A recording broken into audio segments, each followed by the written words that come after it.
My name is Manahil Khan, and I'm a senior research fellow at RSIL. Welcome to the first session of RSIL Online. Today, we'll be discussing the Domestic Violence Bill 2021, which is highly contested. I'm very pleased to be joined by a panel of highly qualified and experienced and inspirational women who have all done brilliantly in their fields and who are experts in their fields as well. And it would be great to know from them what their thoughts and views are on the Domestic Violence Bill and what, in their opinion and through their knowledge, is happening on ground regarding domestic violence in Pakistan and what it really means to have the Domestic Violence Bill referred to the Council of Islamic Ideology. Today, I'm joined by, as I said, an excellent panel. We have with us Valerie Khan, who's the Executive Director of Group Development Pakistan. Valerie has worked extensively on the rights of children. Valerie Khan, who's the Executive Director of Group Development Pakistan. Valerie has worked extensively on the rights of children. She works very closely with the Ministry of Human Rights and has done a lot of work for the rights of vulnerable. We have Benazir Jatoi, who has not been able to join us as yet. We're still trying to get her online. She is a human rights activist. She's worked on some really, she's done some great work regarding the rights of marginalized groups, and she's been instrumental in drafting legislation for minorities and women. We have Amna Beg with us, who is the SDPO COSAR at Islamabad right now. She has been instrumental in the Gender Protection Unit in Islamabad, as well as the Harassment Reporting Unit in Rawalpindi. And from her, we would really like to know how the Gender Protection Unit works and what it can do regarding victims of domestic violence. And when this law does come into place, how can she and how can the youth help in the implementation of the law? We have with us Nida Chaudhary as well, who is the founder of Women in Law. She's done a lot of work regarding inclusivity and in bringing women together, especially within the legal fraternity, and a lot on the rights of vulnerable groups, especially women. And then we have Mavra Ghazi, who is a criminal justice reform expert. She's worked especially on cases relating to violence against women. So it would be great to hear her perspective on the criminal justice system and how that views victims of domestic violence, and what are some of the reforms that can take place in relation to the prosecution of cases of domestic violence. Thank you all so much for joining, and thank you all so much for being a part of this. We will start. So I will just give a very brief introduction as to what we're going to be discussing today. So I'm sure you're all aware of the Domestic Violence Prevention and Protection Bill 2021, which was by the National Assembly, and then it was taken to the Senate. तो Senate गया तो उसके ऊपर जो है, there is now a recommendation that it be taken to the Council of Islamic Ideology, and on the basis कि इसके कुछ provisions ऐसे हैं which are against the provisions of Islam and are repugnant to those. So ये जो है, the act itself जो है, उसके through कुछ legal and institutional एक framework develop करना it has been proposed, जिसकी for Islamabad to ensure कि जो victims होते हैं domestic violence के, they are provided legal protection and relief, and जो perpetrators होते हैं domestic violence के, उनको punish किया जाए. So इसकी जो इसको block किया गया है अभी, और इसको जो Council of Islamic Ideology के पास लेके गया है, this is highly contested. There's a lot of different views on it. There's also a lot of misinformation regarding this online. हम especially WhatsApp, Twitter देखते हैं कि काफी लोग इसकी provisions को उठा के कहते हैं कि ये तो इस्लाम के खिलाफ है, या इसके अंदर बच्चों को बहुत ज्यादा freedom दे दिया है, औरतों को बहुत ज्यादा freedom दे दिया है. This is something which goes against our Islamic principles. And so I think it's very important कि हम उसके ऊपर आज थोड़ी सी बात करें to see कि क्या ये actually इसके provisions ऐसे हैं which are against Islamic provisions, Islamic law, या फिर इसके ऊपर हम बात करते हुए ये देखें कि domestic violence, how big of a problem is it in Pakistan, and what are some of the main issues with regards to domestic violence? Prosecution की जहाँ तक बात हो गई, बच्चों की जहाँ तक बात हो गई, इसके ऊपर जो बाकी provinces में legislation आई है, उसके ऊपर क्या अभी तक progress हुआ है. So इसलिए I'm really excited to hear the views of our esteemed panel, and इसमें I will start by giving the floor to Nida Chaudhary. Nida, if you could just shed some light on the role of the Council of Islamic Ideology, and अगर आप हमें थोड़ा सा इस bill के बारे में बता सकें, what it aims to do, and why do you think it's so highly contested, and what was the reason for taking this and blocking this law? Thank you so much, Minahil and RSIL, for hosting this debate and discussion around a very important topic, because as you mentioned yourself, there's a lot of misinformation around it as well, and it's important that these issues be discussed in the public domain so that an open and transparent communication on these issues can take place, because mostly we don't get a chance to talk about these issues. And the reason for that is that somehow we have just sort of outsourced anything related to Islam to the clergy, which is interesting, because in Islam there's no concept of a formal clergy like we have in the Christian Christianity. So, I mean, it's very interesting to see how we've conveniently just packed it up to a council, a supra kind of a constitutional body of sorts. And it's interesting to study the intersection of the supra body with the modern state that we were trying to develop in our constitutions, and how we've confused, I mean, and whether there's any space in a modern state, a constitution of the supra, constitutional body of sorts, and to see, whether they're, I mean, sending a bill to them is one thing, but whether they should in fact be itself a body within the constitution, I mean, for me, that even that's a question mark. So I'll just start with the role that you've asked me to elaborate on as far as the Council of Islamic Ideology is concerned. Like right from the very first constitution that Pakistan passed in 1956, the desire to sort of reconstruct the Muslim society on a truly Islamic basis has been one of the purposes. And the idea to bring the laws in conformity with the Islamic injunctions, or to propose laws that should be part of the constitution and the legal system, has been a desire. Mainly the desire has been to, the idea was to achieve uniformity, to achieve some sort of consolidation of the various different civilizations and cultures that we kind of inherited after partition. So to bring the whole country together, Islam, that kind of, was a string that bound all of us together. These ideas were promulgated as early as 1956. And at that time, this was known as the Islamic Commission. And again, the purpose was just merely some, to recommend, to issue recommendations. Now, in 1962, the same commission was kind of rebranded as an Advisory Council of Islamic Ideology. In 1973, it was then sort of promulgated in its current state, which is the Council of Islamic Ideology. And the 1973 Constitution lays down its various provisions. So from Article 228 onwards, you have some provisions in the Constitution about the functions in the Constitution of this Council of Islamic Ideology. And what's interesting to note is that all of this is happening pre-Ziaul Haq era. So we can't just sort of forget the fact that this is not something that happened post-Zia.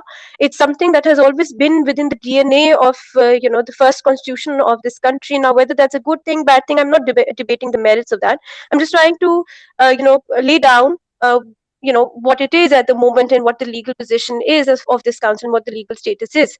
But what Zia did was that with, in around 1985, he gave further impetus to Islamization of laws when he kind of, by passing Article 2A of the Constitution, he made the objective resolution a substantive part of the Constitution. So the whole idea and the ideology of Islamizing laws was mainstreamed through that. So definitely there was an impact and influence, but I just wanted to highlight this kind of goes way back and is literally part of the DNA of our constitutions. But having said that, what is actually the role of Council of Islamic Ideology? Now that's very interesting, because it kind of, I'm talking about the 1973 formulation of it. It says that the functions of the Council of Islamic Ideology are basically advisory, and they can only make recommendations and submit their reports. But then in Article 230, sub-Article 3, it says that there's a proviso there. So it says that the reports, if the council does issue a report to the parliament about any law and it does kind of reach the conclusion that it is repugnant to the injunctions of Islam, then the parliament shall reconsider that law. So the word shall, obviously, as we know in law, is always, it has more obligatory connotations. So I mean, to say that it only has advisory capacity along with that proviso, I mean, can be very tricky, because even if not, even if we can debate that, okay, maybe it remains an advisory committee or a council, but still we understand that in addition to this proviso, we also have, a lot of social pressure attached to these provisions because of the way they're interpreted. And that's actually what my major question is. So constitutionally speaking, if you ask me whether the parliament or president or governor has any authority to send any law to the Council of Islamic Ideology for their report and their review, yes, they do. In the Constitution, they do. Now, but whether, the bigger question obviously is, whose interpretation is it going to be anyway? And who's going to actually decide whether that proposed law is or is not repugnant to the injunctions? Now, that's where obviously my main issue is. And I think mostly what happens is that we just look at things very literally. We've been told the interpretations that we have are also all done by men. And even within those interpretations, there are those interpretations that may be interpreted as more liberal interpretations of certain ayahs and words of the Quran. And then, of course, there are those that suit a dominant narrative and which are peddled more popularly than other ones. So I think it's very important to understand the legal implications of an ayah. If you want to do that, it's important to turn to jurisprudence, which is the fiqh, as opposed to just the tafsir of it. And of course, that's an exercise that many of us are not exposed to, and we don't practice that in this country that much. But an excellent resource and an excellent article on that was published in 2010 in the Journal of Muslim Mental Health by Ibrahim and Abdullah, and I would really highly recommend that be accessed. It's available freely on Google. If you Google it, you'll get access to it. It's called A Critical Examination of Quran Surah 4, verse number 34, and its relevance to intimate partner violence in Muslim families. So it's very interesting, and I think that that's really how. I mean, if you want to know about the legal implications, you should be going the way, the jurisprudential way, to find that. Now, and the biggest thing that they've highlighted in that article relates to the contradictions within the translations. And of course, for example, the word nushuz is is interpreted as disobedience when it is used in relation to women, whereas when it's used in relation to men, it is equated to to the level of being a known or a grave sin. Now, disobedience obviously is a much lower standard than someone being guilty of a known grave sin. So these are the kind of contradictions that are there in the interpretations, and those interpretations need to be questioned and challenged, because they also sort of go outside the practice and the examples from the Prophet's life himself that we have. So obviously we cannot be giving or assigning any interpretations to such words we cannot then justify in the larger context of Prophet's Sunnah and the Maqasid al-Sharia, which are known as objectives of Sharia. So I think, again, the question is about taking a more holistic and a purposive approach, uh, rather than a very literal and a narrow interpretation of these terms. So that's where we are at. And as we move on, we can, I mean, after everyone else has also spoken, we can speak more in more detail. I just want to close with one thing, that technically we don't really, technically in our parliament, what do we have? We have around 342 members, of which 60 are supposed to be women, and only 10 seats are occupied by the minorities. So, like, Muslims are in majority in the parliament itself. We don't really need these supra-constitutional bodies. My question is not whether the bill should be sent to CII or not. My question is more fundamental, and that is, should there even be a Council of Islamic Ideology to begin with? And with just one last observation, I'd like to close what I'm saying, is that, somewhere the impression is given that fundamental rights are not compatible with the Islamic way of life. I mean, somehow, in our constitution, we have these contradictions. For example, on the one hand, we have Article 8 that says that laws which are inconsistent with fundamental rights should be void. But on the same end, we have these that, in principles of policy, that Islamic way of life should be adopted, and everything that contradicts with that. And then, of course, that then comes down to interpretations as to how you are interpreting those practices. But in the same constitution, we also have this Article 33, which says that parochial prejudices should be discouraged, or that Article 35, which says that there should be protection of family, marriage, mother and child. They're separately mentioned. So whenever it comes to an interpretation of convenience that sort of supports the dominant ideology or the narrative, these Islamic provisions are relied on as if there is some sort of conflict with fundamental rights. So I think this is also a very good academic point to consider, whether at all there is any conflict with fundamental rights or not, and if so, then what is it that we're trying to do here? We're trying to create all of these contradictions that in a modern nation state constitution, we're trying to, sort of create these bodies. So, I mean, is there really any space for that? So I'll end with that. Thank you so much, Minahil. Thank you so much, Nida. अच्छा, हमारे पास एक request आई है that we try and speak in Urdu as well. So we'll keep this in a mix of English and Urdu. Of course, जो आप बात करी थी is very legal, so I think it makes sense कि हम थोड़े से हमने इसलिए English भी ज़्यादा use की थी. But thank you so much for that. I think that was so insightful, and I think it's very important to know कि Council of Islamic Ideology का legal basis है क्या उसका role जो शुरू में envision हुआ था क्या अभी भी उसका role है. एंड दूसरा ये एज यू सेड कि ये तो फिर इज अ फर्दर डिबेट कि हमें क्या एक इस तरह की सुप्रा बॉडी की जरूरत है भी या नहीं. ये जो है जो रिगार्डिंग व्हाट यू सेइंग हमारे फंडामेंटल राइट्स हैं और उनकी जो हम द थिंग जनरली जो मुझे लगता है वो ये कि कुछ चीज़ों की इंटरप्रिटेशन बहुत कंजर्वेटिवली होती है within these bodies as well. It's very important कि एक इंक्लूसिविटी होनी चाहिए, एक पर्पसिव अप्रोच ली जानी चाहिए, और जिस तरह इज्तिहाद होता है उसको वो यूज़ किया जाए, या और इस्लामिक प्रिंसिपल्स ऐसे यूज़ करने चाहिए टू इंश्योर कि जो आपकी इंटरप्रिटेशन ऑफ लॉ है वो ऐसी है which is in line with the modern world and which is in line with जो हमारी बाकी obligations भी हैं, because हम of course while we are in Islamic Republic हमारी ये वाली obligations भी हैं towards the rights of women, towards the rights of children. तो we need to see कि हम किस तरह से अपनी सारी obligations को Islamic and दूसरी को reconcile कर सकें. Having said that, our next speaker Benazir Jatoi, इनकी मैं introduction मैंने दे दी थी शुरू में, but joined at the time. Benazir Jatoi जो हैं, she is a human rights activist. इन्होंने बहुत सालों बहुत ज़्यादा काम किया हुआ है regarding the rights of vulnerable groups. इन्होंने औरतों के हकूक, बच्चों के हकूक और माइनॉरिटीज़ के हकूक के ऊपर लेजिस्लेशन ड्राफ्टिंग में भी काफ़ी एक इंस्ट्रूमेंटल रोल लिया है. And my question to Benazir would be कि because based on her experience and based on her expertise, इनको ये जो लॉ है, ये इस्लामाबाद का जिसके ऊपर इतनी डिबेट हो रही है, this is not just a law जो इस्लामाबाद में भी आया है, ये बाकी प्रोविंसेस में भी आ चुका है. उनके वहाँ ये कितना इफेक्टिव रहा है अभी तक, और उन प्रोविंसेस की जो लेजिस्लेशन है वो क्या उसको प्रॉब्लमेटिक समझा गया था या नहीं समझा गया था, और उसकी जो पैसेज थी वो कैसी थी, एंड उसकी इम्प्लीमेंटेशन अब कैसे होती है.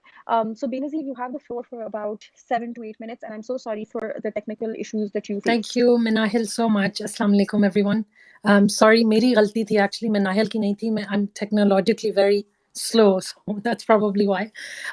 Thank you so much for arranging such an important topic and so timely at the moment. I think Nida ने जो बात की है Islamic Ideology Council की और domestic violence law की, I agree with everything she said, and I'm only merely adding what already exists on the ground. सिर्फ एक मैं ये बात करना चाह रही हूँ कि जो मूव है to move something to the Islamic Ideology Council, उसको भी स्टडी करना चाहिए, बिकॉज हर चीज़ जो औरतें और बच्चों के हकूक़ के लिए बोली जाती है उसको हम एक हर्डल क्रिएट करते हैं through the Council of Islamic Ideology. So in a sense that has now become a constitutional institutional barrier to enforce constitutional rights or international commitments that Pakistan has signed. So it should not no more be looked at कि हम उसको advisory body कहते हैं, ठीक है, constitutional body है, but उसकी use को कैसे देखा जाए, अगर use उसकी देखा जाए और precedents क्या है कि कैसे वो इस्तेमाल होती है, that has now become a hindrance in terms of passing certain laws.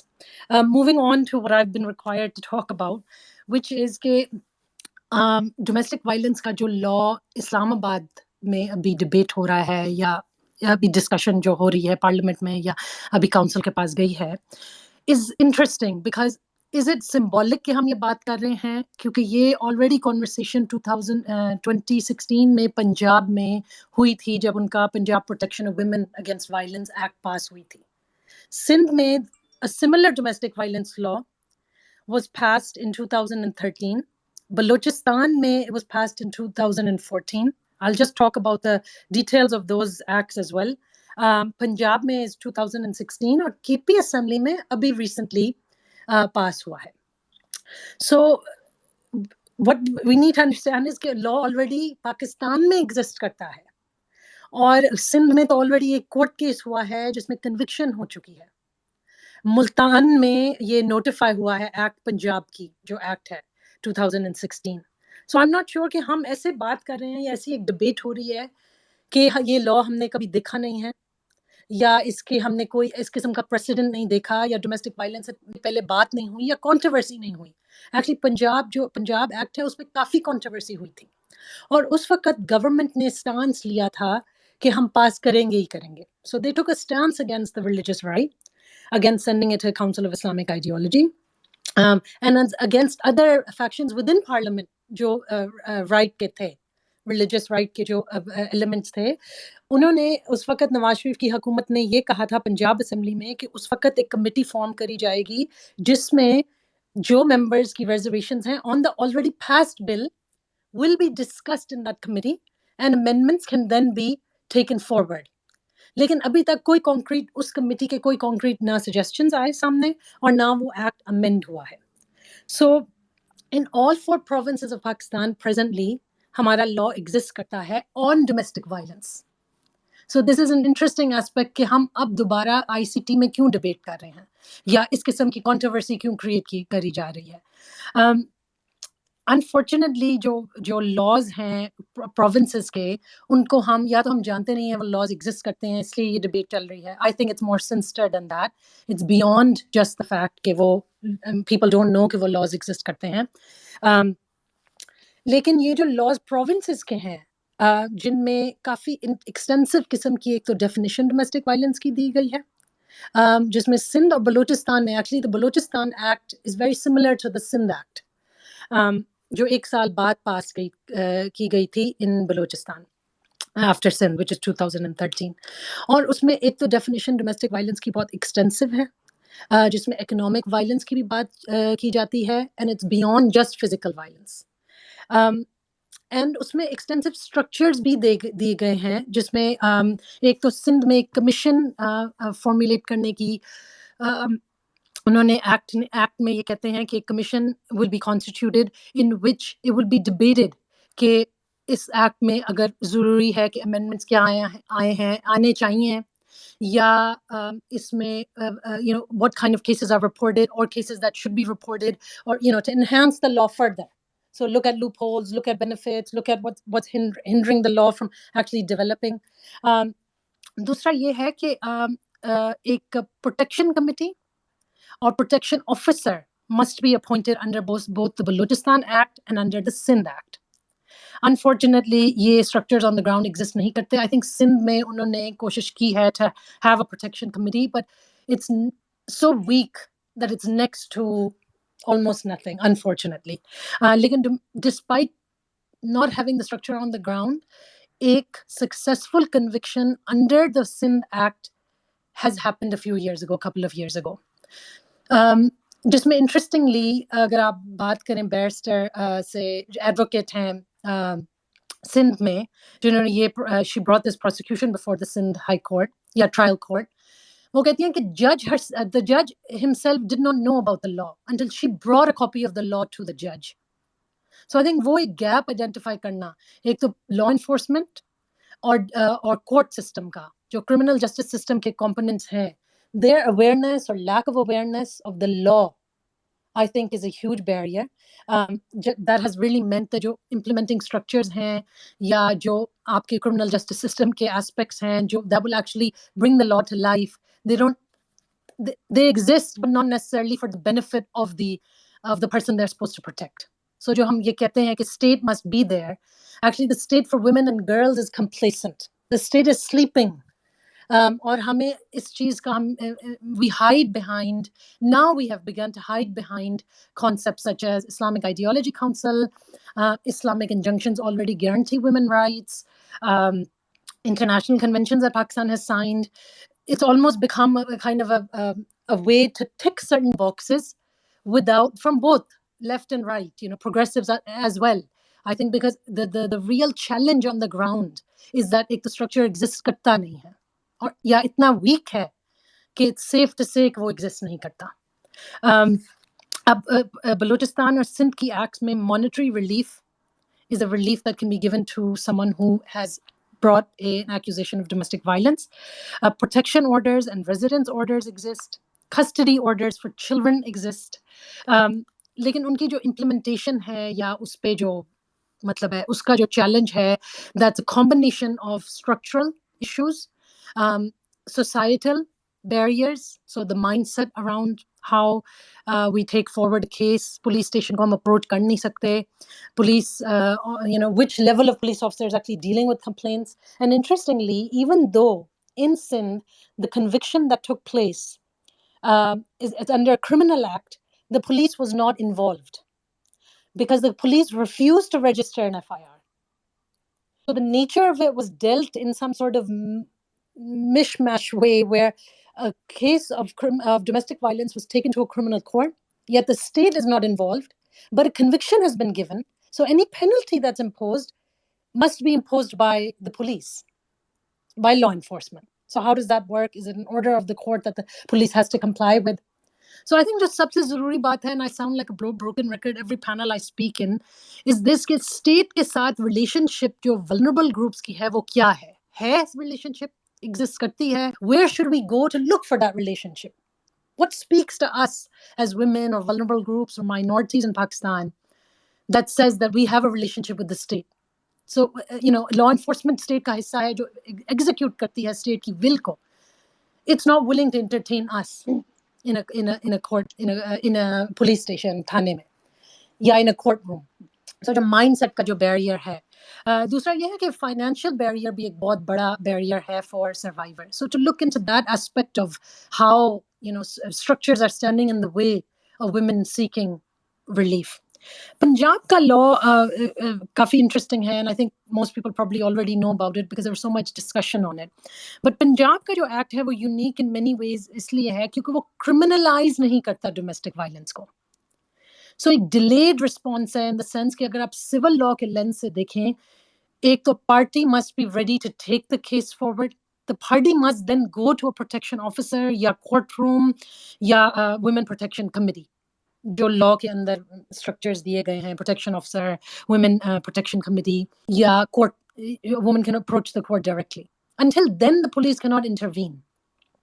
Interestingly, Balochistan or Sindh की जो act है वो criminal act है, but even then, I doubt कि police would proactively approach houses in which they have intel to say that domestic violence is taking place. So maybe Punjab Act is more pragmatic.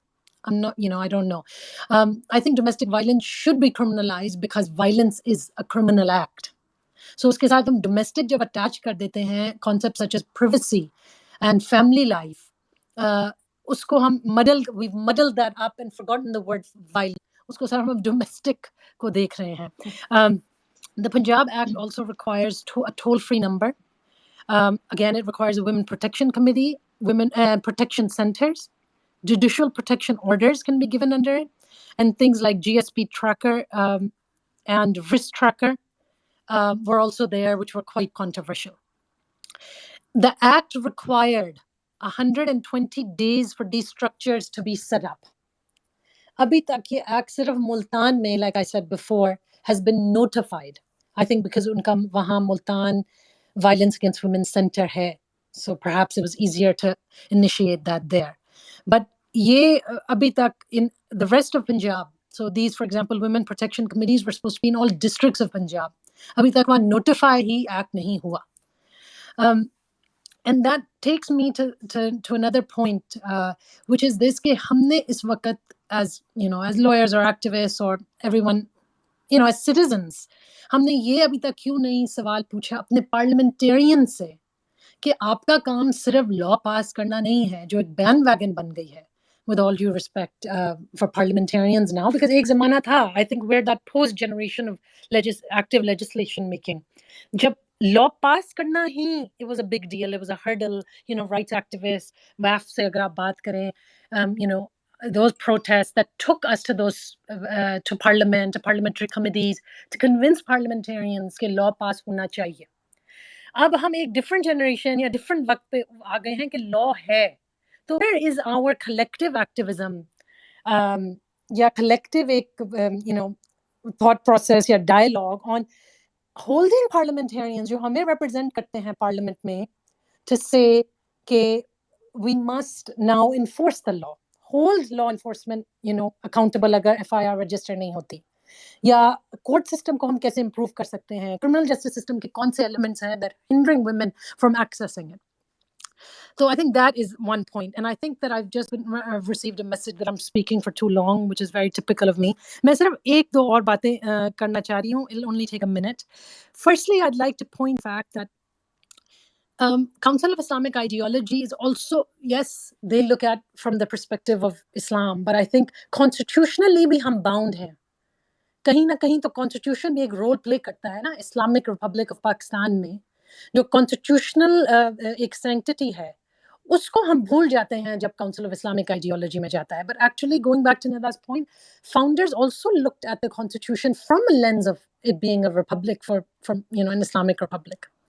तो उसमें दो specific, there are many articles that we can rely on. But actually the Council of Islamic Ideology, all of us, those that are in parliament that influence this bill, government, actually sitting government, के पास 3 constitutional provisions हैं that require them to think beyond कि कौन सी advisory body हमें इसको rubber stamp कर सकती है या नहीं करेगी. Number 1 is and which for me holds a lot of importance and should for all of us, is the dignity of a person. So Article 14.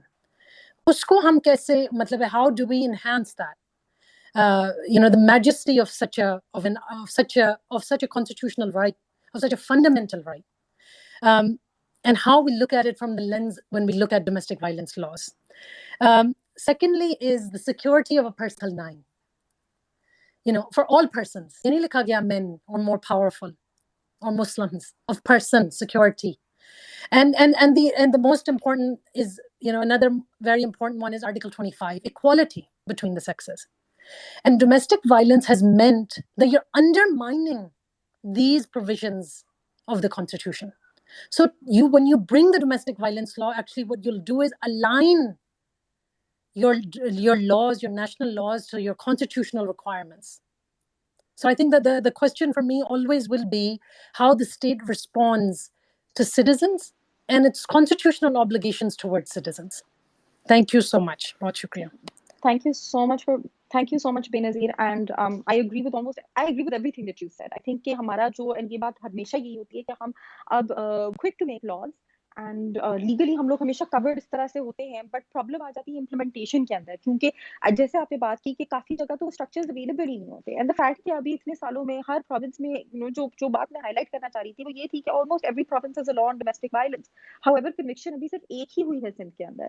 ऐसा तो नहीं है कि domestic violence के cases कम हैं, but why is it कि इनके ऊपर आपकी convictions नहीं होती? And I'm hoping कि इसके ऊपर बाद में we'll be able to shed more light on this as well.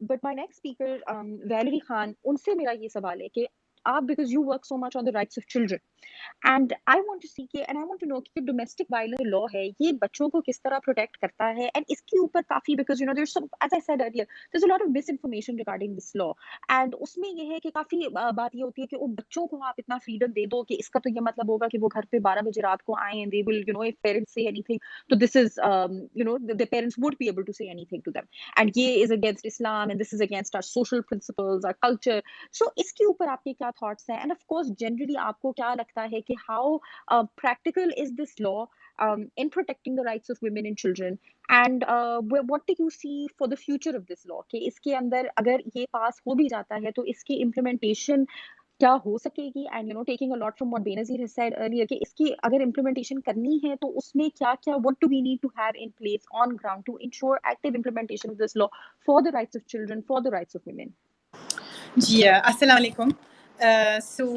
Thank you for giving me the opportunity to highlight these dimensions जो कि निदा ने बुक किया कि बहुत गलत फहमी हो गया, गलत information आ गया. Basically जो इस domestic violence भी को करते हैं, it's only highlighting the multi-dimensional aspect of घरेलू तशद्दुद. और जब हम लोग देख रहे हैं कि जब घर के अंदर के तशद्दुद हो रहा है तो फिर बच्चों के ऊपर कितनी नेगेटिव इम्पैक्ट हो रहा है, तो हम लोग बिल्कुल ये चीज़ भूल जाते हैं. और जब आप इस कानून को देख रहे हैं, domestic violence bill, it is not a license to forget about your duty and your responsibility to educate your children. मतलब है इस कानून का वो ऐसे माहौल नहीं बनाना चाहते हैं जो कि बच्चों के लिए हेल्थी बाउंड्रीज ना हो, मॉरल वैल्यूज ना हो, conducive और respectful values ना हो. ये बिल्कुल नहीं है. वो सिर्फ तशद्दुद और बच्चों के खिलाफ abuse address करते हैं. So you basically cannot neglect a child, you cannot beat up a child, you cannot sexually violent a child, you cannot psychologically abuse a child. मतलब मैं बताती हूँ, मुझे लग रहा है कि ये नेहा बात नहीं है. जब हम लोग देख रहे हैं कि बाहर इस बच्चों के खिलाफ ये तशद्दुद हो रहा है, हम लोग शॉक्ड है, तो फिर मुझे बताइएगा कि जब घर के अंदर हो रहा है तो फिर हम लोग क्यों इस चीज़ को सपोर्ट नहीं करते हैं कि वाकई ये तशद्दुद ख़त्म होना चाहिए. तो मेरा ये सिर्फ एक तरफ से मिसअंडरस्टैंडिंग की बात है, दूसरी तरफ मुनाफिकात की बात है, तीसरी तरफ मुझे लग रहा है कि this law is also the very old victim of contradicting narratives एक तरफ से हुकूमत और स्टेट कोशिश करते हैं कि progressive steps in alignment with ijtihad or healthy and progressive and enlightened Islamic jurisprudence की तरफ हो, और दूसरी तरफ you have maybe a minority but very powerful group of power जो कि बेसिकली माइजोजिनी और टॉक्सिक मैस्कुलिनिटी के ऊपर रिलाई करते हैं, जो कि बच्चों के लिए कैटास्ट्रोफिक है। और जो देखिए मैं रोजाना केसेस ऑफ चाइल्ड अब्यूज को देख रही हूँ, ठीक है। हम देखिए कितने पब्लिक आउटक्राई आ रहा है जब हम लोग child sexual abuse and exploitation को केसेस को देख रहे हैं, लेकिन जब तक हम लोग ड्राइवर्स रूट कॉजेस की तरफ जाना चाहती है, and as we can see, you can see Sahil cruel numbers statistics, the people who abuse children, the people who जो कि बच्चों के खिलाफ तशद्दुद करते हैं, उनकी family members हैं, उनकी नज़दीक community members हैं. I mean, many of those abusers are involved in a domestic relationship with that child. तो basically मुझे लग रहा है कि criminalizing domestic violence में बेनज़ीर जट्टू का बिल्कुल बात को मान लेती हूँ is healthy and needed to protect the children. And जब हम लोग के वक्त इंटरवेंशन करते हैं इस बच्चों से तशद्दुद से बच करने के लिए, this is the best way to stop what we call intergenerational cycle of violence. जब हम लोग उस बच्चे सही वक्त तो सही तरीके से इस तशद्दुद से बच नहीं कर सकेंगे, we are basically preparing a ground to make and the likelihood to create a violent and abusive human being.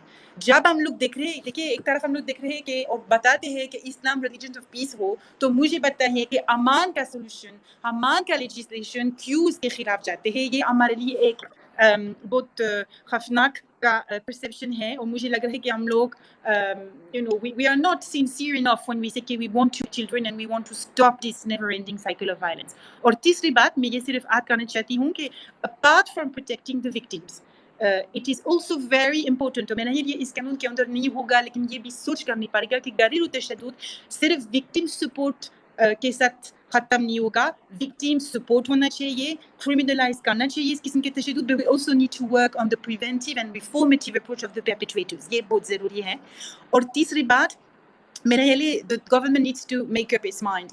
एक तरफ से we have extraordinary step from the judiciary, from the Federal Ministry of Law and Justice, from the Federal Ministry of Human Rights to set up GBV court, child courts, to train. इस 2 साल के अंदर 1080, 1687 justice actors have been trained on gender equality, on how to deal with cases of gender-based violence, of child abuse, of domestic violence. Those offenses are criminalized in our PPC. The state मेरा है बहादुर होना चाहिए or enlightened होना चाहिए. We need to remember that we need to practice what we preach and stop using, being frightened of this paradigm shift, which is basically saying that nothing, including the excuse of privacy and domestic sphere, can't justify violence. जब तक हम लोग ये इस बुनियादी principal का endorse नहीं करेगा फुली, हमारे माहौल, हमारे सेक्सुअल वायलेंस, हमारे चाइल्ड सेक्सुअल अब्यूज वगैरह वगैरह ये खत्म नहीं हो जाएगा। Thank you so much for that, Valerie, and I absolutely agree with you, especially कि जहाँ आप बात करते हैं प्रिवेंशन की, क्योंकि प्रिवेंशन में बहुत एक गहरा ताल्लुक है उसका विद आपके जो करंट सिस्टम है, कि अगर बच्चों घर में देखेंगे डोमेस्टिक वायलेंस, वो कल को यही आगे करेंगे। सो इट्स सो इम्पोर्टेंट कि आप इसको you nip this at the bud. And दूसरी जो बात आपने की कि ये वायलेंस, एंड जो आई थिंक बेनज़ीर ने भी की, आपने भी की, कि ये जो वायलेंस है, this is still violence and violence is a criminal act. But जहां हम उसके साथ ये डोमेस्टिक या घरेलू तशद्दुद उसको कहते हैं, तो वहां हम कहते हैं कि this is a private matter, ये घर के अंदर का मैटर है। And this should never be the case, because it is at the end of the day violence, and domestic violence is a manifestation of sex based discrimination. ये है उस, तो ये this goes against Article 25, this goes against our inter obligations, and this goes against the very nature of our constitution, कि हम जो है इनके लोगों के बीच में बराबरी होनी चाहिए, औरत और मर्द के बीच में बराबरी होनी चाहिए। But thank you so much for that. My next speaker today is Amna Beg. Amna जो है, she works with the police. She's been instrumental in instituting the Gender Protection Unit in Islamabad, as well as the Harassment Unit. And इसका mandate इस unit का है covers domestic violence, and अभी इन लोगों ने कुछ statistics share की हैं regarding domestic violence within the past month only, and the number of cases that have come up. So इसमें ये देखा जा रहा है कि ऐसी बात तो नहीं है कि हमेशा से मतलब लोग डोमेस्टिक वायलेंस नहीं हुई, but what is good to know is कि रिपोर्टिंग थोड़ी सी इंप्रूव हो रही है और ज्यादा केसेस सामने आ रही हैं. So I just want to know and I want to ask Amna कि आपके ओपिनियन में इस तरह के स्ट्रक्चर्स का कि इंस्टीट्यूशन से हमारी लॉज की इम्प्लीमेंटेशन कैसे बढ़ सकती है, कैसे बेहतर हो सकती है, एंड इससे हम औरतों के लिए और बच्चों के लिए एक इंक्लूसिव और सेफ स्पेस कैसे बना सकते हैं. Thank you so much, Manahil. I hope everybody can hear me. Assalamu alaikum. जी मैं तो ये समझती हूँ because I'm working with the police, so I realize the importance of access to justice. I was listening to everybody else speak about the laws, and I think it was brilliant, the arguments that were put forth, and the points that were made. Absolutely, all of these things are extremely important. But उसके साथ साथ जिसमें बेनज़ीर साहिबा ने भी बात की कि एक्सेस टू जस्टिस भी बहुत ज़्यादा ज़रूरी है, and we need to figure out कि अगर हम एक कानून बना भी देते हैं और उस कानून को इम्प्लीमेंट भी कर देते हैं, लेकिन ख़वातीन उस कानून का फ़ायदा नहीं उठा रही, तो there is no point. So we need to also realise and look into these things कि क्यों, क्या वजह है कि औरतें जो हैं वो पुलिस से मदद नहीं मांग रही, वजह है कि उनको एक्सेस टू जस्टिस में इश्यूज़ हैं, क्या वजह है कि केसेस जो हैं वो रिकन्सिलिएशन की तरफ जा रहे हैं. Because these things are at the end of the day, एक औरत घर में जब बैठी है तो उसको ये नहीं पता कि कानून मुल्क में क्या कानून है, डोमेस्टिक राइट्स बिल है, इस तरह के बिल्स हैं या कोई पीपीसी के सेक्शंस हैं जो उसकी मदद कर सकते हैं. एक औरत जब फियर में, एक औरत जब एक डोमेस्टिक वायलेंस की सिनेरियो से निकल कर रिपोर्ट करती है, तो वो उस वक्त या सिर्फ अपनी जान बचाना चाह रही होती है और she wants to just get justice. और उस तरह की सिनेरियो में उनका access to justice is I think critical. जैसे कि जिक्र किया दो चार लोगों ने कि यहाँ पे जो भी बिल पास होता है और उसमें ऐसे होता है कि जी आप कहते हो कि जी इस बिल के साथ ये रिपोर्टिंग हेल्पलाइंस बनेगी, ये होगा, वो होगा.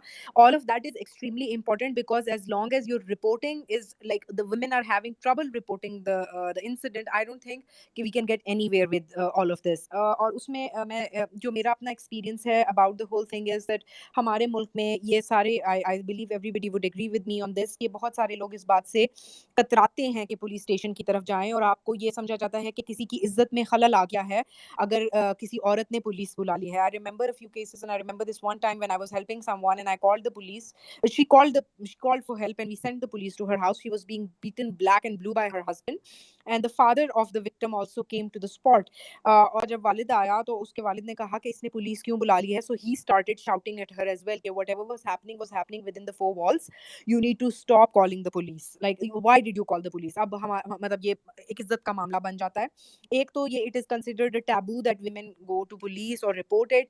और दूसरा जो प्रॉब्लम हमें नजर आता है पुलिस स्टेशन जाने के अलावा वो ये है कि it is again, एक अगर डोमेस्टिक वायलेंस रात के 2 बजे हो रहा है और एक औरत ने हिम्मत गैदर करके कॉल कर भी दी है हेल्प के लिए, उसने 15 पे कॉल कर दी, पुलिस पहुंच गई, और जब पुलिस पहुंचती है तो it's usually male officers responding. So when the male officers are responding, again she is in a fix because वो इजाजत नहीं होती उसको घर से बाहर निकलने की, पर्दे का सिस्टम है हमारे कल्चर में. तो वो एकदम से जब मेल ऑफिसर्स को देखती है तो देन शी सेज कि oh maybe I don't want to report this. So ये बहुत बहुत बेसिक बातें हैं. ऑफ कोर्स मैं कानून की कोई ज्यादा बात नहीं करी, और इन बेसिक बातों से बहुत ज्यादा फर्क पड़ता है. And this is exactly why we started the helplines and the facilitation centres for women both in Pindi and Islamabad. And the reason was that we wanted to do a case study to see कि क्या cases जो है वो report होना ज़्यादा होते हैं actually when you fix these basic problems. And definitely there was a marked increase, as Minail mentioned, that we shared the statistics. And एक महीने के अंदर, because of course we are not a media agency, so we could not like properly talk about the unit, और हम उसको उस तरह से propagate नहीं कर सके. It was for all of Islamabad, but within a month we got around 130 plus calls, और उसमें से 50 plus complaints जो थी वो domestic violence related थी. And most of these women, because we were getting feedback as well, they said that we would not have called because if we knew कि it is going to go to a regular police station, because वो police station के साथ वो एक idea attached है कि वहाँ निदाहा होगा, ऐसे जो बैठा होगा, सारे आदमी होंगे. सो औरतें जो है वो कतराती हैं, वो नहीं कॉल करती. सो हमारे यूनिट का आइडिया ये था कि जो बेसिक इशू है ऑफ रिस्पॉन्डिंग ऑफिसर्स, बिकॉज होता ये है कि रात के 2-3 बजे हमारे पास ऐसी भी कॉल्स हैं जिसमें नेबर्स ने कॉल किया है और नेबर्स ने कॉल करके कहा कि साथ वाले घर से शोर आ रहा है and we feel that some sort of domestic abuse is going on. And when the police officers responded, so the male house members come down and open the door and they say nothing is wrong. And they tell the police off, and if the police asks them, because police घर पे enter नहीं हो सकती इस तरह किसी के, और औरत भी आती है और वो पुलिस मैन को देखती है, तो she says कि नहीं कोई मसला नहीं है. So what we did was that we made a unit of female police officers, and any time of the day or night you can call from anywhere in Islamabad, and the one in Pindi as well, and you can have the female police officers responding to you. So दो फायदे होते हैं इसके. एक तो सबसे बड़ा फायदा ये है कि जो औरतें कॉल कर रही हैं उनको पता है वो एक फीमेल पुलिस ऑफिसर से मदद मांग रही हैं, और उसको पुलिस स्टेशन खुद नहीं जाना, वो मदद उसके पास घर पे पहुंचेगी. एंड दूसरा ये है कि जब औरत जाती है, so she can enter the female, when the female police officer responds, she can enter the house. So she is entering the house. So even though when we look at the numbers are huge, but I feel that the success of the whole helpline is in the fact that actually women are reporting. So मेरे लिए जो basic first step है ना, वो बहुत ज़्यादा ज़रूरी है, because उसका भी सबसे बड़ा, even though I know कि and I think all of those people who have been working in this area would agree with me कि eventually most of the cases go into reconciliation for whatever one reason or another. But I feel कि at least some sort of accountability is there if the police is responding and the person knows that the women can call for help. तो एक थोड़ा बहुत तो at least कोई कुछ तो वो उसको लगे कि वो कोई गलत काम था और उस पे पुलिस आ गई, instead of him going like कि कुछ भी नहीं हुआ और वो 10 साल से बीवी पे तशद्दुद कर रहा है और किसी को कुछ रिपोर्ट ही नहीं हो रहा, he is roaming around free, किसी किस्म का उसको कोई खौफ नहीं है. सो बिकॉज सबसे पहली चीज है एक्सेस टू जस्टिस. दूसरा हमने इसके साथ ये काम किया था, जो मैं बताती चलूँ, it might be a good case study for all the intellectuals that we have on the panel, because they're the ones who are making recommendations and policies. So I'd like to bring it to their notice that जो वो idea होता है ना, जैसे most of the calls that we were receiving, most of the calls the women.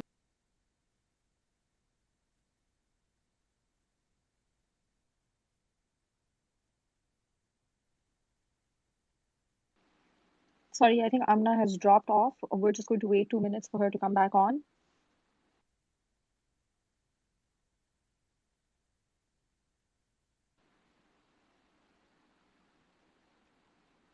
We are just waiting for Amna to reconnect. Okay, since it's longer than expected, we will move on to our next speaker, Mavra. Mavra जो है can really take on from a lot of the things जो Amna ने जिनकी बात की है regarding reporting and regarding issues. Sorry, I think Amna is back. Amna, sorry, you can हाँ जी, continue. सो मैं आपको बता रही थी कि जो दूसरा प्रॉब्लम हम लोगों को आता है वो ये आता है that most of the times the women from very educated backgrounds, people who are very aware, ladies who are aware of their rights and very confident women, they when they call us they go like we do not want to come into a police station because it's a police station, so can you just help us over the phone or can it be done without me coming in?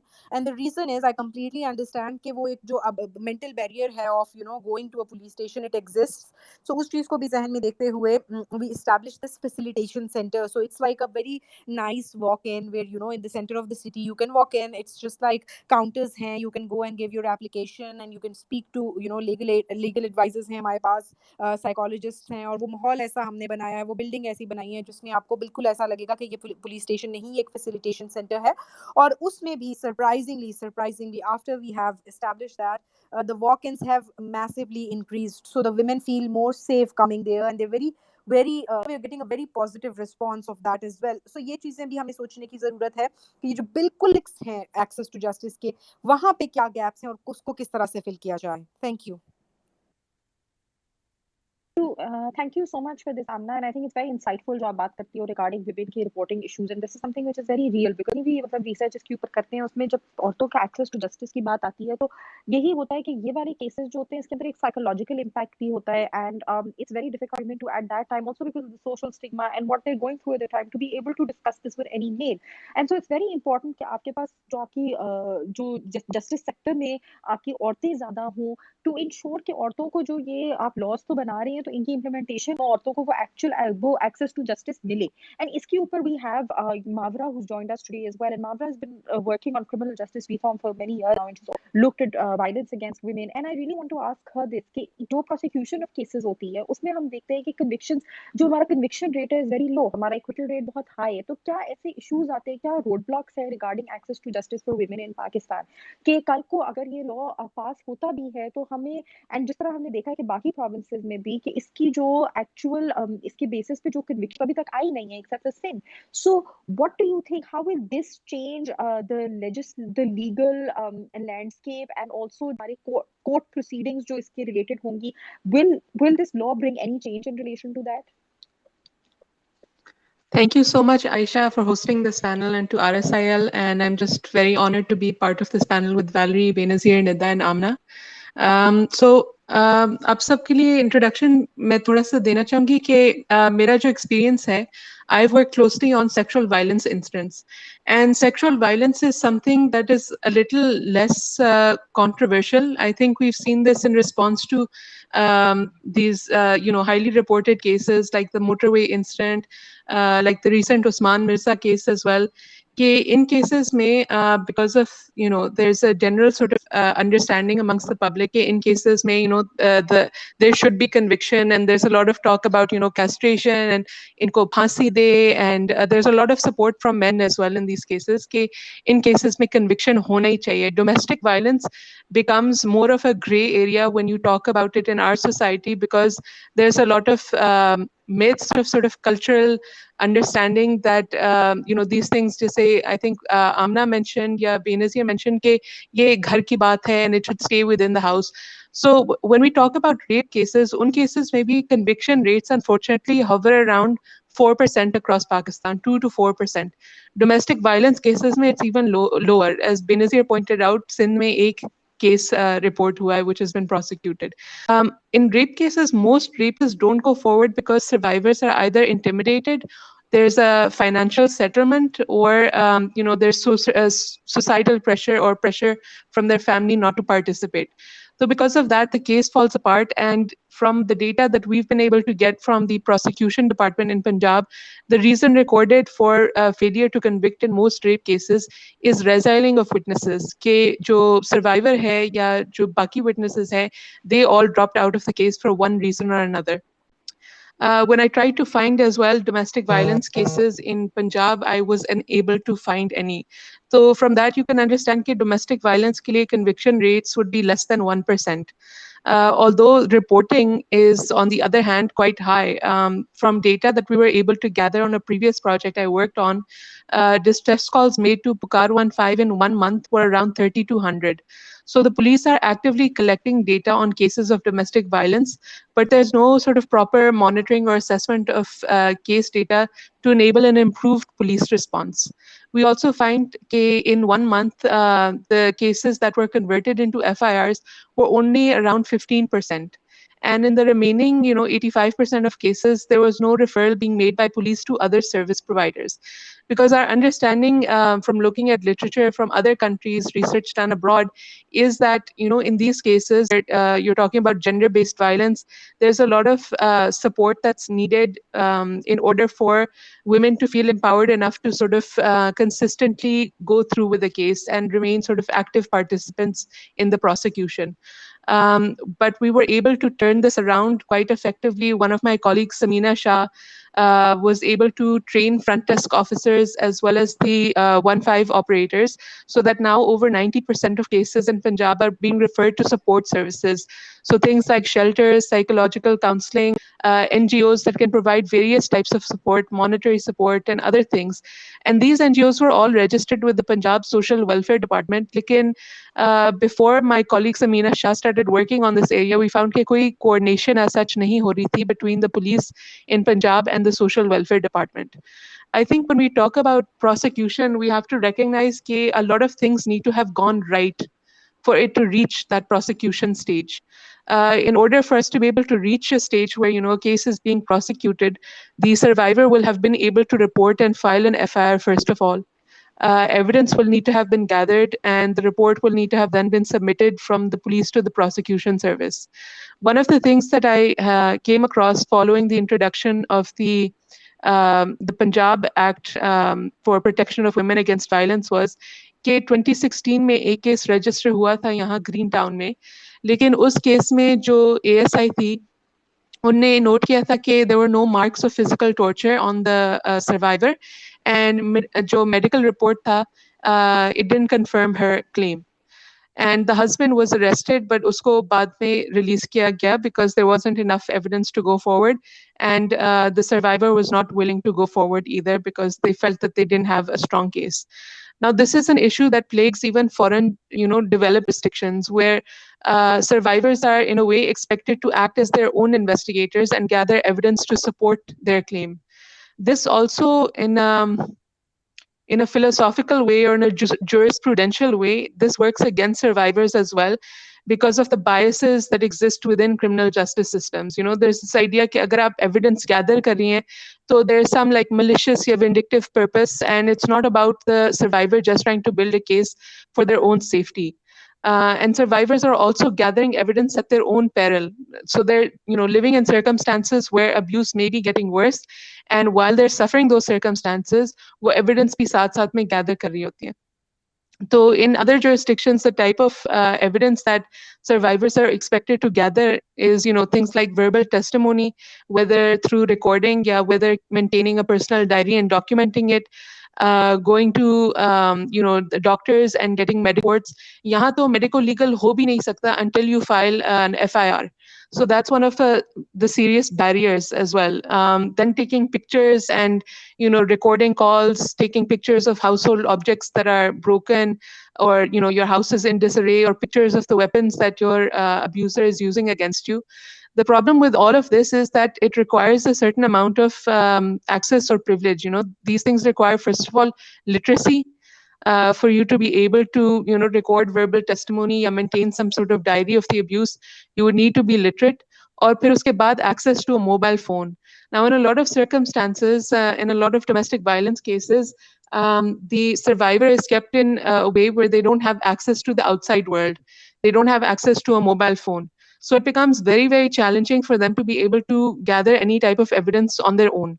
Then in terms of the support that's being offered, as I mentioned already, this Greentown case, where the police officers didn't seem to understand the type of evidence that, a medical legal officer will be able to gather, what signs of abuse are. We find that police and doctors generally are not trained in recognizing signs of abuse. Our medical legal system, unfortunately, is sort of linked to our Qisas and Diyat laws, right? And the expectation is for medical legal officers that they're going to see marks of extreme violence. There's no medical legal, psychological report where they try to see whether, psychologically speaking, whether the survivor shows any signs of mental abuse or mental anguish. Now, as Benazir also mentioned, कि Protection of Women Against Violence Act Punjab में 2016 में introduce किया गया था, और उस पे भी बहुत सारी बैकलैश हुई थी. Maulana Fazlur Rahman said कि this bill is in conflict with Sharia laws and it will make men feel insecure. लेकिन जैसे बेनज़ीर ने कहा कि Shahbaz Sharif was able to, take a stand on this, a moral stand, and say कि नहीं, this is a reflection of the vision of our, founding father. So they were able to sort of, press on and be able to get it passed.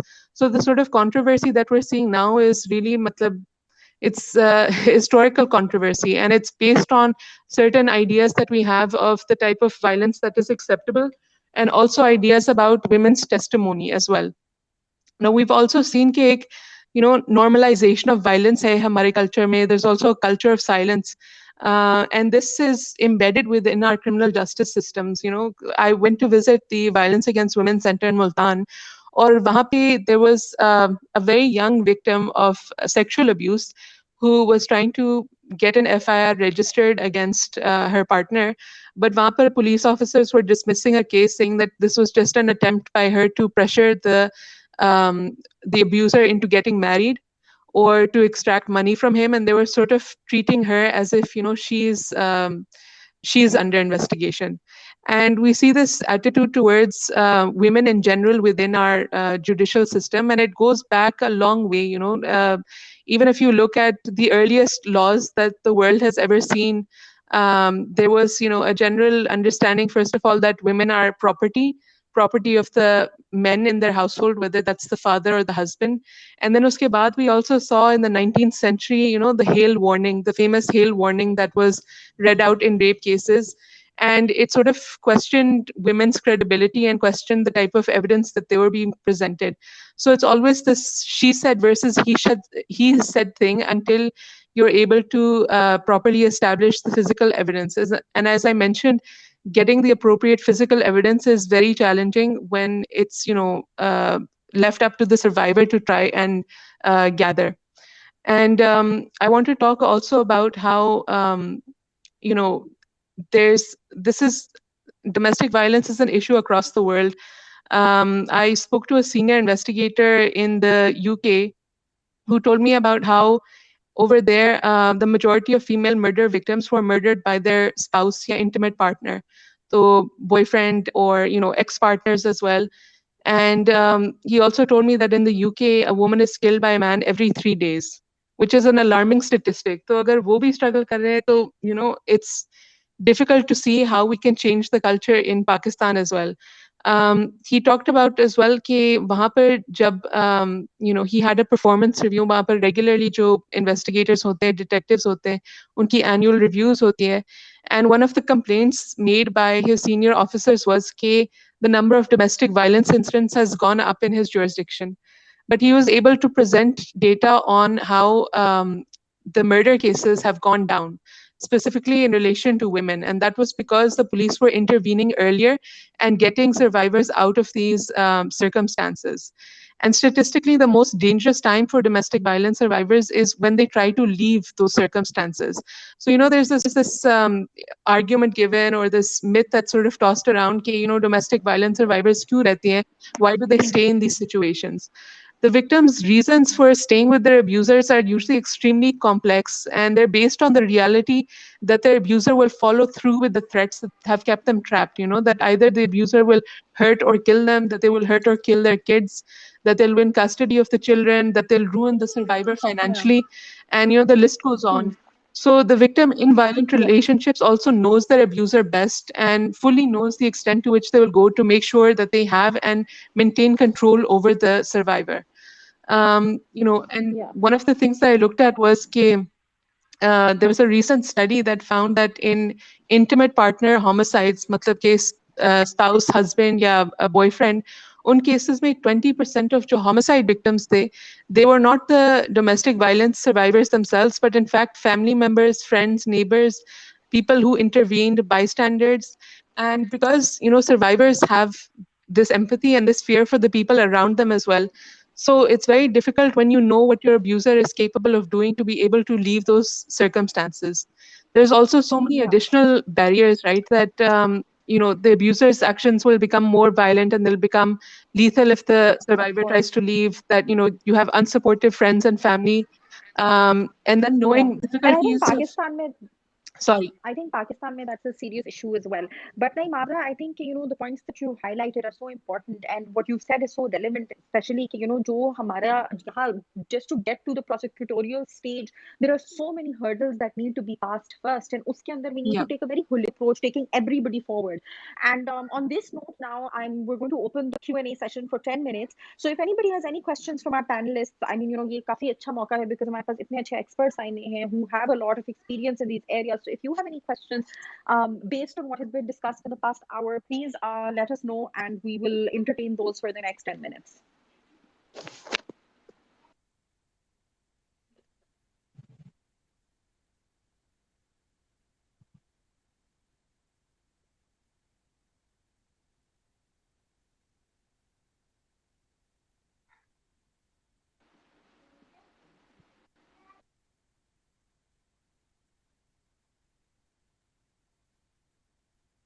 We have two questions, one from Akila and one from Syed Bilal. Can we please entertain those?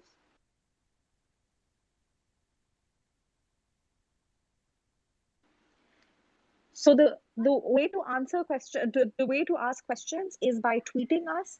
So tag us in your tweet, and we will then be able to ask these questions from our panelists. Thank you.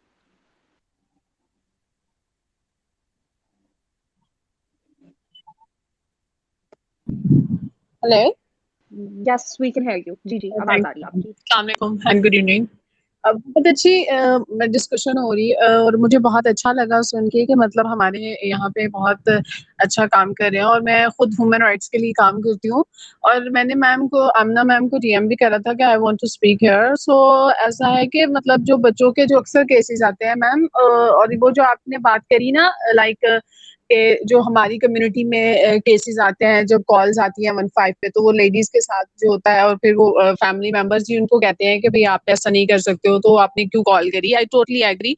But ये जो छोटे छोटे बच्चों के साथ वाकयात होते हैं और जो चीजें कुछ पुलिस स्टेशन में जाते हैं लोग और वो कंप्लेन भी करते हैं तो वो उनको एज सुन एज क्यों मतलब क्यों नहीं रिस्पॉन्स मिलता, क्यों उन चीजों को रोक दिया जाता है। और खासतौर पे ये जो क्रिश्चियनिटी के केसेस होते हैं मतलब डिफरेंट मिनॉरिटीज के और खासतौर पे एक मैम ने यहाँ पे बेनजीर मैम ने वो सिंध और बलोचिस्तान में भी लेडीज के थोड़ी चीजें डिस्कस करी थी कि वहाँ पे भी लॉ होना चाहिए।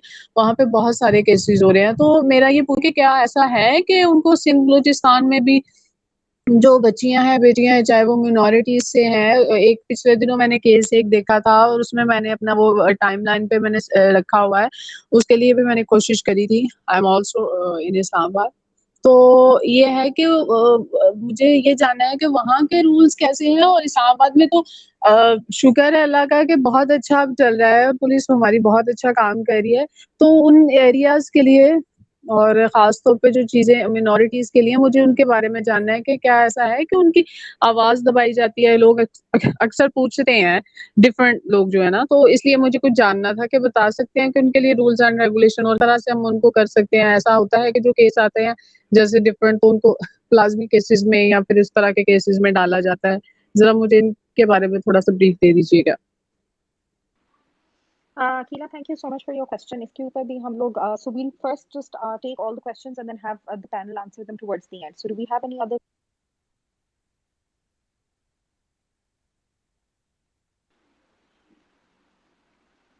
Before taking on any other speakers, though, and questions from them, the idea behind this is generally कि बाकी province में क्या legislation है और क्या implementation है वही laws की जिनकी हमने बात की है regarding women and minorities. I think Benazir will be able to comment on this as well. Ma'am मैं एक But और चीज़ let's ऐड take कर लूँ फिर मैं लिस्टनर मोड पे चली जाऊँगी।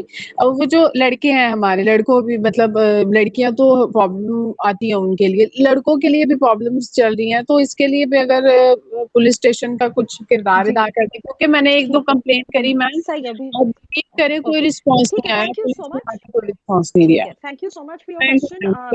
just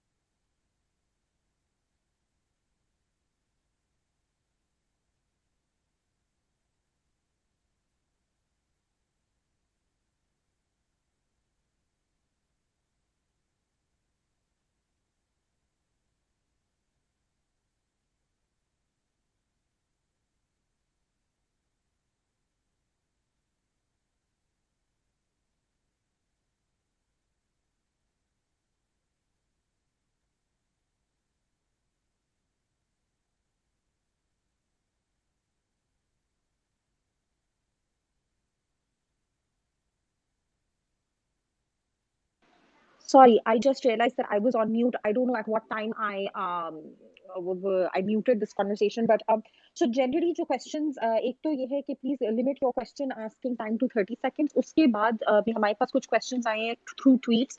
एक हमारे पास आया है which is कि keeping in mind the cognitive and institutional barriers that exist to report and convict domestic violence, what's the way forward from an implementation and structural perspective, and how can women help, especially considering the dearth of education? उसके बाद हमारे पास एक question आया ये आमना के लिए है which is कि what is the solution within classical Islamic law and re-education of the masses regarding prohibition on domestic violence per hadith and fight against cultural norms mixing with religion. And he also has asked about the wrongful registration of cases such as section 360B. Sayyid Maz Shah का भी हमारे पास एक question आया and I believe that he wants to ask his question through the speaker option, so we'll try to put him in on that as well. But his question for now is कि जो Council of Islamic ideology hai, it focuses a lot of it gets a lot of criticism, but there is evidence that they have worked on domestic violence issues such as honor killing, talaqnama, and other issues as well. And it's part of the constitution. And he just wants to know, okay, you know, iske कि इन I think his opinion question is कि इन्होंने जब criticism इनको बहुत मिलता है, but इन्होंने जेंडर रिलेटेड और वुमेन रिलेटेड काफी प्रोग्रेसिव कुछ ओपिनियंस भी रखे हैं. So what is you know what is the take on that? And इसके ऊपर I think Nida can comment on this as well. So yeah, the questions for the next 10 minutes. Please feel free to answer these. Let's start with Valerie, and then we can have Amna and Nida and Benazir and Mabra discuss them. अच्छा, तो जब आप structural barriers का जिक्र करते हैं ना, and how to encourage people to report specially level पे, मुझे लग रहा है कि सबसे पहले कम्युनिटी के बगैर और आगाही के बगैर और कम्युनिटी सपोर्ट के बगैर ये रिपोर्ट नहीं हो सकता है. तो जब मैं देख रही हूँ हमारे एक्सपीरियंस क्या किया, I think when you basically work with community members, focal points and volunteers, जो आप सबसे पहले sensitize करते हैं, फिर motivate करते हैं, you actually end up with an increasing reporting rate, and then you also end up with an increasing prosecution rate. तो ये हो सकता है, लेकिन it's going to take time because we need indeed to work against a mindset and a narrative that has been promoted since centuries. दूसरी बात, जब आप reporting और you know structures in the police station करते हैं, I think the model of the gender protection unit जो हमने आपके सामने रख दिया, ये improve और replicate होना चाहिए. So far it's working quite well. We also are you know talking about how to develop a meal framework to ensure कि वो data उधर से आ जाता है, हम लोग कैसे इस्तेमाल कर सकते हैं you know improvement लेने के लिए. और तीसरी बात, a very important point related to the Council of Islamic Ideology decision. देखिए, honor killing के लिए और तीसरी के लिए वाकई उन्होंने अच्छी वाला डिसीजन लिया, women property के लिए अच्छी वाला decision in the spirit of enlightened Islamic jurisprudence and ijtihad. So I think we need to do the same kind of engagement and debate, and also bring along those progressive Islamic Islamic setup, and probably also you know try to ensure that enlightened and more progressive people are sitting in those bodies. Thank you so much, Valerie. I think you're next. Thank you so much. मैं बस quickly दो बातें add करना चाह रही थी. पूरी conversation हमने कर ली, डोमेस्टिक उसके ऊपर ऑब्वियसली फोकस था, पर मैं कहना चाह रही हूँ कि ये जितने भी क्राइम्स है ना जो हम डोमेस्टिक वायलेंस बिल में स्टडी करते हैं, ये ऑलरेडी हमारे पीनल कोड का भी तो हिस्सा है ना. डोमेस्टिक वायलेंस बिल्स तो सिर्फ इनको प्रोसीजरली या कह ले रेमेडी के पॉइंट ऑफ व्यू से या एक बेहतर फैसिलिटेटिव मैकेनिज्म देने के लिए कुछ चीजें उन पे ऐड ऑन करता है, लेकिन तशद्दुद तो तशद्दुद पीनल कोड में भी है ना. सो अगर हम डोमेस्टिक वायलेंस बिल नहीं भी करेंगे तो ऑब्वियसली उसमें एक प्रैक्टिकल लेवल के ऊपर, ग्राउंड लेवल पे, उसमें भी हमने देखा है, जैसे बेनजीर ने बताया कि इम्प्लीमेंटेशन में इश्यूज आते हैं, रिसोर्सेज नहीं होते, ग्राउंड रियलिटीज नहीं होती. बट ऐसा नहीं है कि ये बिल नहीं होगा तो तशद्दुद जो है वो तशद्दुद नहीं रहेगा, या असॉल्ट या बैटरी या ग्रीवियस बॉडीली हार्म जैसे जो ऑफेंसेस हमारे कानून में ऑलरेडी एग्जिस्ट करते हैं वो नहीं होंगे. So we have existing law on ground on this point. Secondly, जो काउंसिल ऑफ इस्लामिक आइडियोलॉजी वाला पॉइंट है, मेरा तो उस पर टेक मैंने पहले बड़ा क्लियरली कह दिया कि no one is less of a Muslim in this country, and parliament being the sovereign body should not really, even if you have the need to go to any supra constitutional body, अगर हमने बना भी दे तो I think वो एक बहुत unnecessary step है, नहीं होना चाहिए. और उसकी सबसे बड़ी वजह ये भी इस वक्त तो देखें, it should have at least one women. अगर हम कॉन्स्टिट्यूशन की बात करें, कहाँ है वो एक औरत जो उसका मेंबर होनी चाहिए और अब तक नहीं है उसके अंदर. सो आई मीन उसकी अपनी कॉम्पोजिशन एक क्वेश्चन मार्क है, और उसके ऊपर फिर वही बात कि फिर किसकी इंटरप्रिटेशन होगी, कौन डिसाइड करेगा, whose interpretation is going to be. तो ये काफी कंसेंसस बेस्ड मसले, पॉलिसी के मसले, ये पार्लियामेंट में सॉल्व होने चाहिए. रही बात, एक मैं फाइनल वर्ड ऑन दिस कहना चाहती हूँ, ये जो राइट समझते हैं कि जी मर्दों के पास राइट है ये, या हस्बैंड्स के पास ये राइट है टू कमिट वायलेंस, ये भी एक गलत सोच है, ये गलत अप्रोच है. जो आर्टिकल का मैंने रेफर किया था उसको पढ़ें तो उसमें बाकायदा इस्लामिक रेफरेंसेस के साथ, बाकायदा जूरिस्प्रूडेंशियल रेफरेंसेस के साथ, सुन्ना की लाइट में, कुरान की लाइट में, इस पूरे जो है इसके जूरिस्प्रूडेंशियल एनालिसिस के अंदर इस बात को रिजेक्ट किया गया है कि ना ये सिर्फ इमोरल है, ये कॉन्ट्रडिक्ट करता है जो प्रैक्टिस थी होली प्रॉफिट की, उसके साथ भी, और ये आपके शरिया के साथ भी इनकंसिस्टेंट है. जो बीट लाइटली वाली टर्मिनोलॉजी जो वर्स 34 में मैं बार बार डिस्कस कर रही हूँ, उसकी इंटरप्रिटेशन वही बहुत रिस्ट्रिक्टिव, बीट का जो वर्ड है इंग्लिश में, it means many things. Music beats भी होती हैं, बीट करना किसी को हराना भी होता है, बीट करना मारना, स्ट्राइक करना भी होता है, ड्रम्स बीट, मतलब सो इट, जिस तरह इंग्लिश में डिफरेंट वर्ड्स है उसी तरह हमारे पास अरबिक में भी है। So it's a very complicated area, but ये पॉलिसी एरिना में होना चाहिए, जो इलेक्टेड मेंबर्स हैं पार्लियामेंट में बैठ के ये फैसले करें। That's my take on Yeah. This. Thank you so much, Nida. And I'll give Benazir about a minute and a half and then just a minute to Mavra to also answer these questions. And then we will wrap this session up at 7:30. I Thank you. think, Yes. yeah. Just एक तो चीजें adding to what Nida and Valerie have already said. एक तो अगर आप change लाना चाह रहे हैं या लॉ को उसको to bring it to life, I think एक जो वैलरी ने जो बहुत अच्छा पॉइंट बोला है, कम्युनिटी को एंगेज करना। I am also big believer कि कम्युनिटी के बगैर आप नहीं कर सकेंगे। It has to be a connection between all levels of society. दूसरा ये है कि हमने देखें, अगर सेक्सुअल हरासमेंट का लॉ अगर देखें, that's an interesting law to examine to see के सक्सेसेस या फेलियर्स कहाँ लाई करते हैं। अगर आप सेक्सुअल हरासमेंट का सिविल लॉ देखें, वर्क प्लेस हरासमेंट का लॉ देखें, उसके अंदर देखें कि कितनी फाइंडिंग्स आई हैं सेक्सुअल हरासमेंट की, या कितनी औरतें ओम्बड्स पर्सन के पास गई हैं, एज अपोज टू 5 और 9 जो क्रिमिनल पीनल कोड का प्रोविजन है ऑन सेक्सुअल हरासमेंट, उसमें आप कितनी रिपोर्ट्स हुई हैं टू द पुलिस या कन्विक्शंस कितनी हुई हैं। तो उसमें एक ऑब्वियस चीज नजर आती है कि जो स्ट्रक्चर्स अप्रोचेबल हैं उसमें औरतें उसको यूज कर रही हैं, और उसमें जो बड्स पर्सन जो अपॉइंट किए गए हैं उसमें there is enough confidence that parties go towards that forum, और वहाँ आपकी फाइंडिंग्स आ रही हैं ऑफ सेक्सुअल हरासमेंट और अक्विटल्स आ रही हैं। Acquittal is not the right word for civil case, but there are findings both ways. So we need to look at the fact कि क्रिमिनल जस्टिस सिस्टम जो है it's crumbling, it is against those that are powerless. गरीब मर्द भी उतना ही vulnerable है जितनी एक औरत under violence होगी in comparison to someone more powerful with money or connection. तो criminal justice system का जो basic foundation है उसको question करने की ज़रूरत है, and it's not just about keeping one or two individuals in the right places. पूरा structure जो है वो गिर रहा है. So I think the first thing also would be कि police should identify कि violence के जो cases हैं वो किस level के police officer को report होने चाहिए. It cannot be, it's not just having a woman's desk only. It's to a certain, it should only be reported to a certain person within the police. और दूसरा मैं ये कहना चाहूँगी कि movements, जो social movements होती हैं, उनको we must recognize that social movement make change in a society.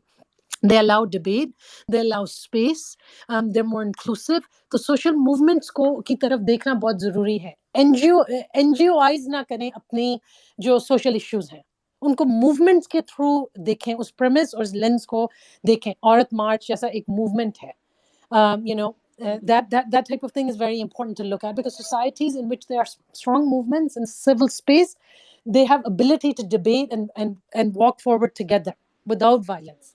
और निधा का जो point, मैं सिर्फ एक बात कहना चाह रही हूँ कि निधा का जो point है कि these provisions already existed in the domestic violence law, in the penal code, sorry. उस वक्त भी डोमेस्टिक वायलेंस होता था जब डोमेस्टिक वायलेंस लॉ नहीं थे। एक्चुअली वहाँ एक्चुअली कन्विक्शंस भी होती थी। I know cases in Pindi in which before there was a domestic violence law under assault या grievous bodily harm, there were convictions against a husband, they were just under different provisions. ये सिर्फ एक जगह पे ले आए हैं, otherwise the act of violence in the home existed and redress within the penal code already existed. So there's not something new that we should be looking at it from a new lens. Thank you.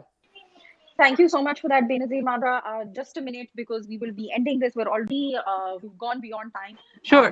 So if you could just Sure, Aisha, thanks. So, I have 2 points. First one is that in addition to what Benazir has said, there's also a rich set of data on domestic violence reporting.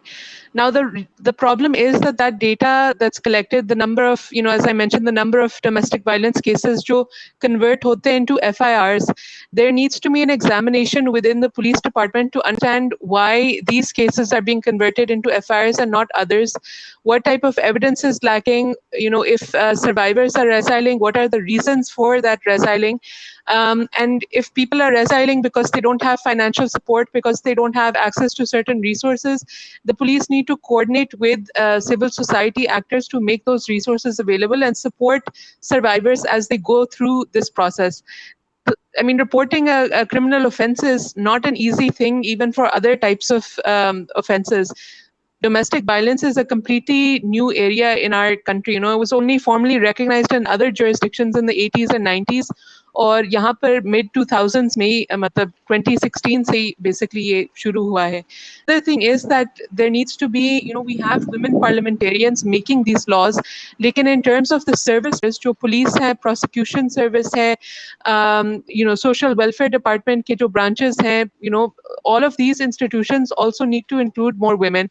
I'm glad that in Punjab, they've increased the number of seats for women from 15% to 30%, recognizing that, as Amna also said, there's a need for more female officers to be there in the field, in practice, so that female members of the public feel comfortable interacting with these services. Thank you so much for that, Mavra. And I just want to now end this session on a note. This has been really, really productive. It's been a very insightful discussion. And I really want to thank our panelists who took out the time to join us today.